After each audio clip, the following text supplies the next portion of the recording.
All right, welcome to Utah Stories. If you've been following our magazine and our coverage for a while, you know in November we always have a strong push to buy local. Why do we want to buy local? Because we want to have strong local communities. If you buy nothing but corporate retail and buy nothing but giant corporate Wall Street traded corporations, which I love Amazon, I love Costco, but if that's the only thing you buy from, we aren't supporting all the local entrepreneurs, local farmers, local makers who make our communities and our economy stronger. So I'm really happy to have on the program with me Lacey Gill from Millcreek Commons Public Market. Thank you for joining me, Lacey. Lacey, sorry. You're welcome. And Emily Ashby from the program manager of Utah Zone. And you guys are definitely part of this spearheading movement to buy local. Do you want to just talk about Absolutely. the market? You first, Lacey. Yeah. So we're thrilled to welcome back the third Utah Zone holiday shops at Millcreek Common. So we're really excited, and we have more than 45 local vendors, artisans, farmers who are joining us right now. And it's exciting. We have a lot of new vendors this year and a lot of returning vendors. So we're really excited. This launched on November 1st and will run through the 24th. Awesome. So Can you describe your partnership, how you guys got together and why Utah Zone you decided to partner with them on this? I'll yeah, defer to Lacey. yeah. I just started at Utah Zone about a year ago, so this is my second market. So I'll kind of defer to Lacey. You were part of that conversation a few years ago. Yeah, we just wanted to be able to partner with the Utah Zone and be able to support our local farmers and be able to highlight them and feature them at the market and really give them a launching place for their businesses as they're trying to share with the broader community. So, And it's been a really great partnership. I mhm. mean, we couldn't have picked a better venue and opportunity for these vendors to be able to come and be showcased. And it's a really unique space. If you haven't been there, I'm sure we'll talk more about that. But And can you tell us just some of the your favorite vendors that you oh gosh, I won't say as the favorite, just program some. manager, I don't know if I can be that biased, but so and let me just back up and say Utah Zone is a program through the Department of Agriculture and Food, and so these vendors are ag and food sourced local. To become a member of Utah Zone, you need to produce, process, manufacture, or have a Utah an ag product that's in your product, like a body care product that has goat milk or socks made out of Utah wool. So all Mhm. of these vendors, that isn't just like a farmer's market or a community market where there's, a wide variety of random, not, I don't mean to say random, but there's just different vendors that are there. This is solely Yeah. food and ag, which is very unique to I don't even know if there's any other market Mm-mm. throughout the state that has an opportunity to truly support the ag and food industries, which are really important for all of us, for food security in Utah, for the local economy, for all the Mhm. things that we all know are really important. Well, we pointed out in our last faces how if we don't buy locally produced food there and we don't look for it, there won't be locally produced food. We did a story on the Taggy farm, Mhm. and Carrie and Thane Taggy have these roadside stands. I think most people have seen them, and they produce jams and jellies and other products for the wintertime. And but they grow on hundreds of acres now, and that land is right in the crosshairs of developers because it has beautiful views of the mountains and the lake, and people just don't quite connect the dots.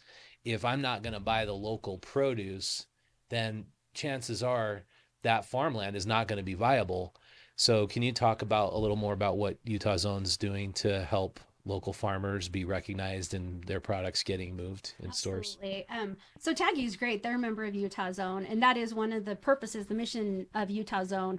One of the missions is to support and promote local ag, including farmers. And so, just kind of a background of Utah Zone, it was established in 2002 through the Department of Agriculture. Utah Zone is one of 40 state, we call them state branded programs, but Idaho has a program like Utah Zone called Idaho Preferred. In Wyoming, it's Wyoming Table. And so this isn't kind of we're not a nonprofit. We're actually within the Department of Agriculture specifically to support. We are a membership program. And so members, you can apply to become a member, but farmers and ranchers clearly qualify for those to be members. And then we just do our best to connect, whether it's through farmers markets, whether it's through different campaigns with various partners that we have, like Dairy West. But specifically, like you bring up the development it's going to be an ongoing conversation as Utah continues to develop. But I think just a few of the points why Utah Zone is important and programs like Utah Zone is important is because once that ag land is gone, it's gone. Once it's developed, it's really gone. And we only produce 2% of our actual food supply and produce to be sustained throughout Utah. And so we talk about like COVID and supply chains being cut off. Like we at this point really are not sustainable. And if more land gets sold off, we become less sustainable. So being able to advocate for these farmers, clearly it's not the most economically, like it's not a capital driven industry in Utah, or we would have more farmers. If people were making money, development is where the money is. And so we have generational farmers who are now, may not have a retirement plan, have kids that don't want to continue farming because it's a hard job compared to relatively to what other industries offer, now. And so farmers that are, becoming retirement age, there isn't a huge retirement plan. So selling off land isn't always an option. Yeah. And we've written about how they're second, third, fourth generation farmers. They've seen their parents struggle to make ends meet, and then they are approached by a developer, and the developer's like, hey, I got this giant pile of cash and you can stop farming and basically retire. And it's extremely incentivized to stop farming and just develop. And so I think where you guys come in is you tip that balance by letting consumers be aware you like that open space and you like to see the peach orchards along the Fruit Highway. You have to start buying the peaches. Stop buying them from Costco in a jar that are made in Malaysia. Just buy your local peaches and know when they're in season to get them. Right. And it does take more effort. And to your point about 3 or 4 generations, of farmers trying to farm, by the time you hit 5 or 6 generations, if you think about like the grandfather who then passes away and says, okay, we'll divide up the farms between their kids, and maybe there's one of the sons that can buy out the other sons. But once you get farther down the generations, this land is also split up economically across families. So unless you can find cousins and grandkids that want to continue the farming, which we do have some actually in southern Utah, the Rollies down, Burgess Orchards, they're where they're very close knit family. Yeah. And they're, their story is unique, I think, in the sense that they've been able to do that. But that's the other issue farmers face. But to your point about, the ag land and supporting your neighbors, 95% of Utah farms are family-based farms. So you truly are helping your neighbor. And a lot of them do struggle. They're trying to diversify with agritourism, which is like the venues, the pumpkin patches, the petting, heifers, you can come see heifers, or the wedding venues. And so even supporting the diversification of these farms is helping them kind of stay in this viable place. Well, and it's like, we've done some stories about Ogden Valley, and we wrote about a ranching family, and they absolutely wanted to keep their ranch viable, but there were upstream of their water rights were new homes, and they watched their water right go from a nice river to a tiny trickle, and they were trying to tell the Davis County Commissioner, hey, there's a big problem here. We don't have enough water anymore to fill our pond, which we use to feed our cattle. And the commissioner is getting all this additional tax revenue from these new residents, and he's just like, I don't know what I can do. You have your rights, but your rights are downstream of the new development. It's a really discouraging story, because that Ogden Valley was all ranches and farms 20 years ago. And now it's all like California millionaires buying out locals, filling it up with giant McMansions. And so what do you think in terms of Utah's own can you do to push back against all this big tech money coming in and buying our most precious farmland? That's a great question. I think again, connecting and educating consumers on the importance of buying local, but I think big picture, the Department of Agriculture really is trying to facilitate those conversations. And I think we can't be politically biased, and I can't be. I'm not a spokesman for UDAF, which is the Department of Agriculture and Food. But I will say that being educated on what's happening in the farming communities, I think a lot of times the money speaks, and farmers don't have a lot of money. They're not marketers, they're not storytellers, they're not the ones. I mean, I just went to a Farm Bureau meeting last month, and literally the director, the CEO was like, "We know this isn't your nature." But in Box Elder, again, like what the example you gave, with Cutler Dam, there's water rights that are being really threatened, the livelihood of these farmers. But these farmers aren't the ones. If you've, I mean, it's kind of interesting too, like how many kids have actually met farmers. We just did Apple Crunch on the Hill, and to actually, farmers are like 1% now of the population, and so to meet a farmer is actually kind of like meeting a movie star for some of these kids now. Like they're just like a real farmer.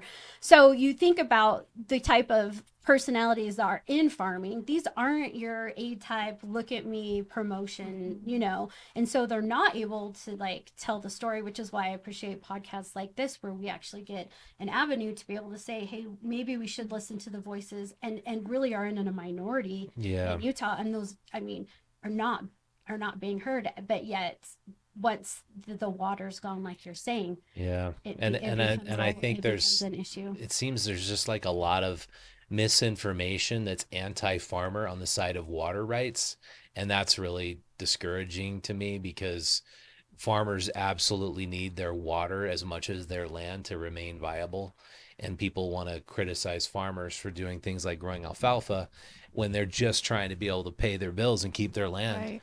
And so I love that you guys exist and you do what you do, giving Well, farmers a voice. and you think about like how if you're running a bakery, I mean, can you imagine everyone coming in and being like, you know what, you're using too much sugar, so we actually need your sugar because we want to build a sugar factory and houses out of sugar. Yeah, So exactly. you don't get sugar. And we feel like this is, and the people are making a lot of money out. I'm just totally making this up right now. Maybe it's Christmas, but like of sugar houses, and the bakery's like, well, wait a minute, like how. I can't. I need sugar to produce my product, and people are going in and telling bakeries. That's what's happening with farming. Is we have people that are not in the industry, aren't aware. Even legislators, like you, there's a lot of. I mean, the Farm Bureau, part of their job, really, they have people who are in there trying to educate, but the legislators are making the decision. Well, look who has the most voice in Utah.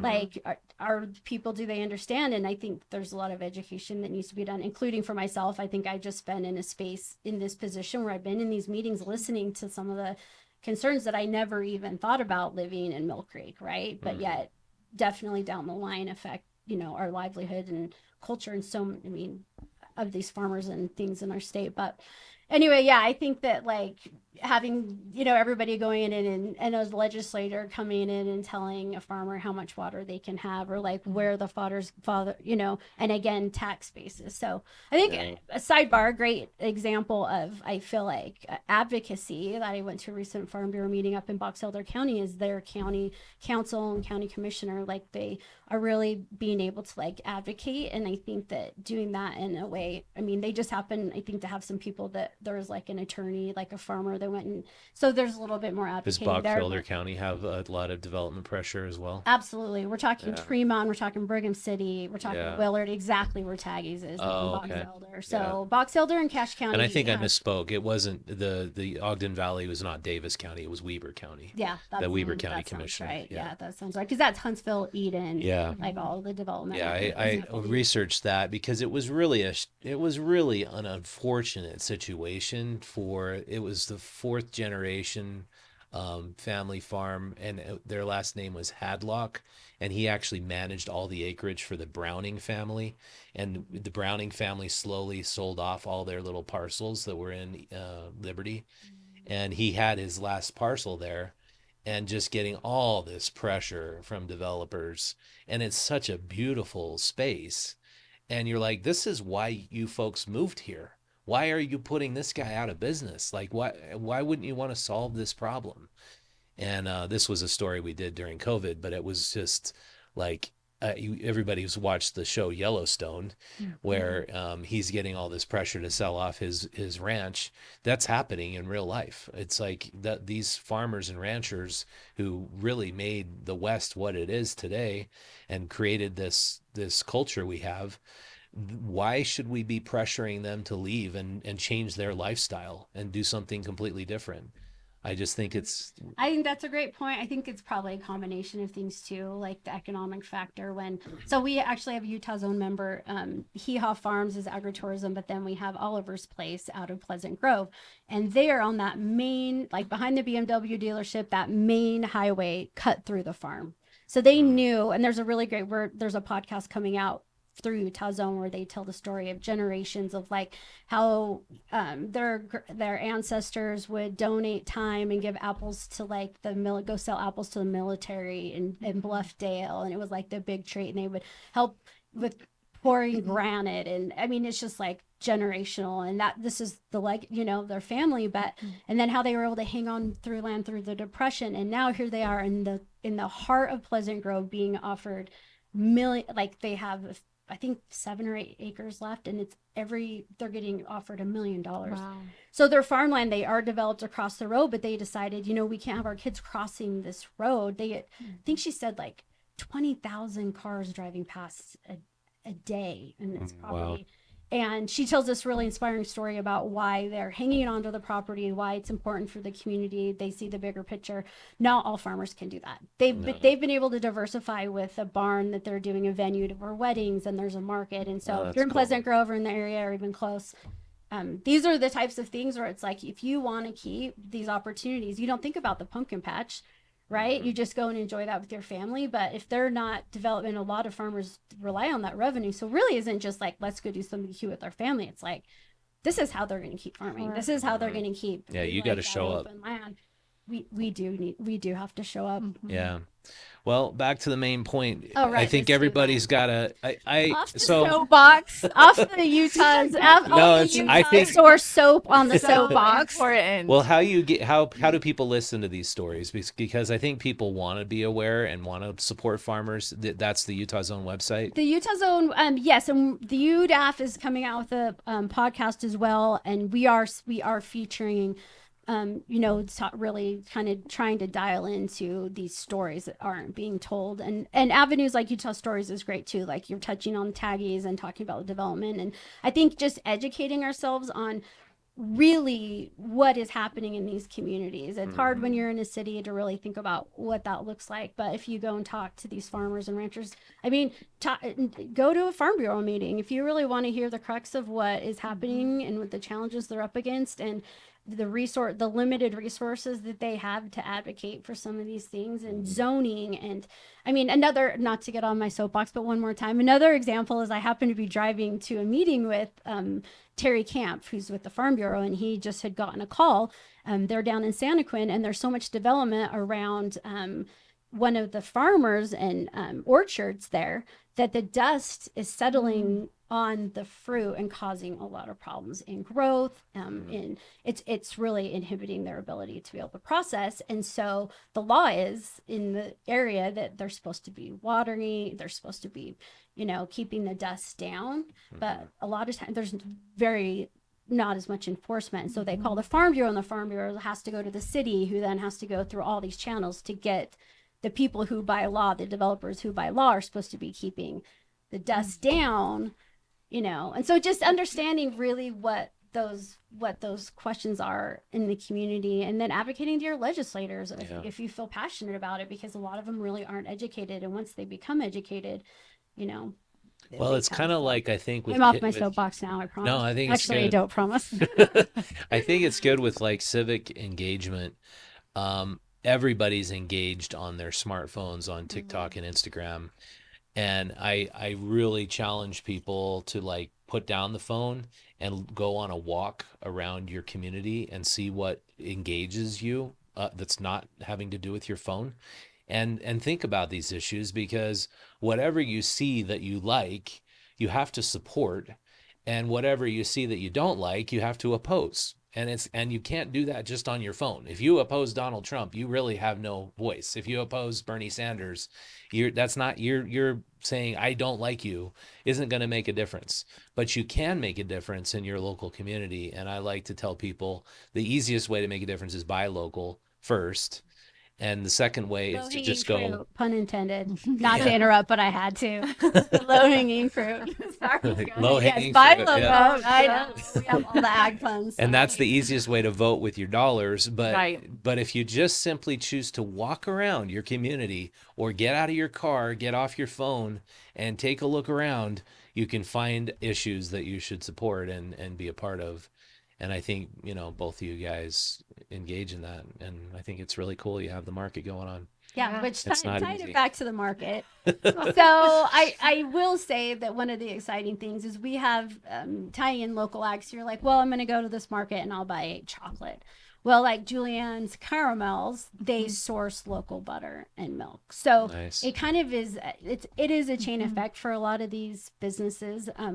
And so, but yeah, to be a Utah Zone member, you just need to source some. It doesn't have to be everything. So as you go, you're going to be like, how is this, strawberry from Utah? Well, they may put strawberries in their honey that's not from Utah, but the honey and the, is sourced locally. So, Yeah. but let's just go back to not to take over the podcast, but let's just go back to the question about some of our favorite vendors, because that Yeah, just if you don't mind provokes answering my- that. You're not playing favorites. all You're of just them. saying. I love Sure. all of them. Yeah. All of them are You great. mentioned a charcuterie board. Is that how you say it? Yeah. So Like who sources that? yeah, so I'll let Lacey kind of speak to that. I feel like I've really taken a lot of airtime, but and you really have interacted with the vendors, and Millcreek has done a great job. Like they even educate their staff. They have the vendors come and talk about their products, educate their staff, because the vendors aren't always there. Right. And then so the staff actually is educated on how on the local products and where they're sourced from and things like that. So Yeah, so since we operate under a central checkout, typically the vendors are there to share about their product, which is what you want. But where we run a central checkout, it's great to have our staff knowledgeable, meeting these vendors, hearing about their businesses and how they started, and it's been really fun. So we have a lot of favorites. Keeper of the Bees, amazing. His Honey, Frog Bench Farms. Oh, I've heard a lot about Frog. Yeah, they're we've written about 'em. amazing. Yeah. Salted Roots Oh yeah, has a great she was product. on the podcast a Yeah, couple weeks ago. she's And she's in fantastic. Faces. Exactly, Yeah. exactly. Taggies is with us. Nice. Amsterdam Delicious, Miss Droop Waffles, and Oh wow, I haven't so- heard of them. yeah, so a lot of great. Nico Salsa's new this year. Really good Crisscross salsa. Crunch is out of Millcreek. And Yes. they're a popular holiday. Yeah. Crisscross Crunch. Oh, Yes. I if haven't you heard of haven't tried it, Yeah. you'll Huh. be It won't hooked. be the last time you have a bite of it. Huh. It's really- amazing. It's like a crunch Decadent. mix. Yeah, exactly. Nice. Yeah, it's like a Chex Mix, but it's like leveled up for Right. I don't know. I asked her. She's actually on the Utah Zone product, and I'm like, how do you like it? Really, you have a little bit, and It's just yeah. there's a lot of products like that. And then we have like the lavender apple out of Logan, and sources all of her. She uses lavender and a lot of local ingredients in her You have body some- care product Right. via ESP. Yep. Nice. Tips Jewel Bud Tallow. Ranch. Jewel Bud Ranch, She's Tips amazing. Tallow out of Eden, and they source it. So then they have these ranchers. Another way they're diversifying is with tallow. If you're not familiar with tallow, it's the fat of the Right. cow that usually gets tossed away, but they're rendering it, and it becomes a beauty care product, which if you're in a certain demographic and haven't tried, you probably are getting it in your Instagram feed, Lacey Oh, and I. I'm hearing We- like, It's really French fries and chips. Oh yeah, fried in you can tallow also is, so like, they way take better the for tallow and they just keep rendering it. So Right. and I did make the mistake. I went to Bar W in Nephi. It's a ranch down there, and they have a store and they're selling their tallow. So I bought it and I was like, this is the killer deal. Usually a little jar's like, $10 or $15, and I got it and I started putting it on, but I smelled like oil, and there is a difference. There's the cooking tallow, and then there's the body care. Smelled like product, and I ended up cheeseburgers. back in the shower. It was so bad, and I went actually funny. to Skin women's. felt great. I went to the Women's Association conference and told them they were learning how to like diversify in tallow, and I just was like, just let people know. I that, bet your like, dog loved you. Oh, Yeah. I had to get back in the shower. I smelled so bad. Not that you shouldn't use it in meat, but like it's Yeah. Oh, that's cool. Yeah, really cool. Really cool. To the wise, but it's a really great product. And yeah, Tips Tallows there, and then yeah, we have Salsa del Diablo is another Oh yeah. local Oh, favorite. Yeah, favorite. Daniel's awesome. Yeah, He's been on the Daniel's podcast too. amazing. Yeah. Yeah. Salsa Queen's not there. She's not. We do love Salsa Queen though. Yeah, Yeah. it's great. Easy. But yeah, and then we have like dog products Yeah. like Bodacious and Rocky Mountain Bully Bully Chews. Nice. And then we do have some Fitz like doing some recycled dog collars and that's right. Nice. so Yeah.